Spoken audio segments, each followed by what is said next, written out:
Hallelujah. धन्यवाद हो परमेश्वर का आज के इस पवित्र दिन के लिए जो परमेश्वर ने हमारे जीवन में दिया। सारा आदर महिमा और जलाल खुदावंद प्रभु यीशु मसीह के सामर्थी नाम को देते हैं। आज की हमारी इस वीडियो में हम परमेश्वर के पवित्र वचनों को मेरी भविष्यवाणियों की पुस्तक में से पढ़ेंगे। ये वचन परमेश्वर के दास प्रेरित डॉक्टर अंकु यूसुफ नरूल्ला जी के द्वारा लिखे गए हैं।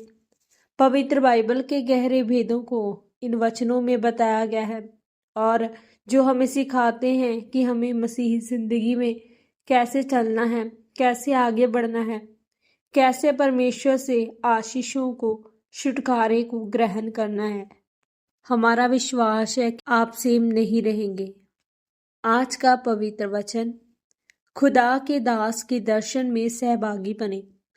नीति वचन 18 अध्याय उसके 16 वचन में लिखा है, भेंट मनुष्य के लिए मार्ग खोल देती है और उसे बड़े लोगों के सामने पहुंचाती है। मेरे प्रियो, परमेश्वर का वचन कहता है कि जो तुझे आशीषित करे या आशीर्वाद दे, मैं उसे आशीषित करूंगा।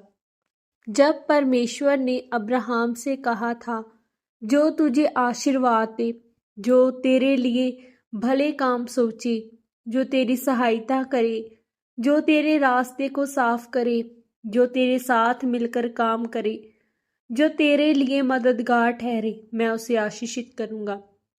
आज आप उस दर्शन में हैं, उस अगुवे को सुनते हैं जो इस समय परमेश्वर ने अब्राहम की तरह आपकी जिंदगी में रखा। उसी तरह से जो परमेश्वर ने उस समय अब्राहम से कहा था कि जो तुझे आशीर्वाद दे, मैं उसे आशीषित करूंगा।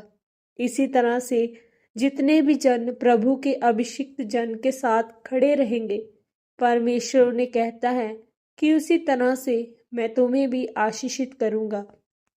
इसलिए ये दर्शन जो परमेश्वर के दास को प्रभु ने दिया, जितने भी जन इस दर्शन में ताकतवर खंबे की तरह खड़े होंगे, प्रभु के कामों को करने के लिए खड़े होंगे, तो परमेश्वर आपको आशीषित करेंगे।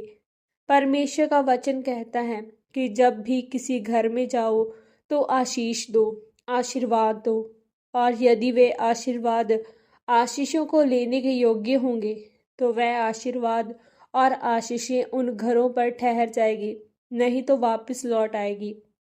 इसका मतलब कि हमें अपने आप को इतना परिपक्व, यानी कि अपने आप को आत्मा में इतना मजबूत करना है कि जब प्रभु के दास आपके लिए प्रार्थना करे तो वह वापस न लौटे, बल्कि आपके जीवन में कार्य कर सके। वह आशीषें, वह आशीर्वाद के वचन, वह प्रार्थनाएं आपके जीवन में काम करें। और अगर आप चाहते हैं कि परमेश्वर का वचन आप लोगों के लिए बोले, आपको छुड़ाए, चंगा करे, तो उसके लिए आप अपने आप को पूरी तरह तैयार करें कि आप अपने आत्मिक जीवन के किसी भी हिस्से में कमजोर न रह जाए। आप प्रभु के अभिषिक्त के साथ खड़े रहे, उसके रास्तों को साफ करें, उसके दर्शन में सहायक हो, उसके कामों में खड़े हो जाएं, मददगार बने, प्रभु के कामों को करने का बोझ ले। तब परमेश्वर वह वायदा आपके जीवन में पूरा होगा कि जो तुझे आशीर्वाद देगा, आशीषित करेगा, जो तेरी मदद करेगा, मैं उसे आशीषित करूंगा। इसलिए जब आप प्रभु के घर के लिए कोई भी काम करते हैं, चाहे वो सुसमाचार सुनाना हो या अपनी गवाही को दूसरों को बताना हो या लोगों को परमेश्वर के घर में आने के लिए आमंत्रित करना हो, प्रभु के दास के द्वारा वचनों को सुनकर दूसरों को बताना हो, तो परमेश्वर आपको दोगुनी आशीष देता है। आमीन। प्रार्थना। सर्वशक्तिमान परमेश्वर, इस वचन के लिए मैं आपका धन्यवाद करती हूँ। परमेश्वर, मैं ये प्रार्थना करती हूँ कि मैं आपके वचनों को पूरी तरह से मानूंगी। आप मेरे जीवन में शारीरिक और आत्मिक मददगार को भेजिए। प्रभु यीशु मसीह के पवित्र और सामर्थी नाम में हम मांगते हैं। आमीन, आमीन और आमीन। आज के इन पवित्र वचनों के पढ़े और सुने जाने के द्वारा और इन पर मनन करने के द्वारा परमेश्वर आप सबको बहुत आय से आशीषित करे, सबको जय मसीह की। God bless you all.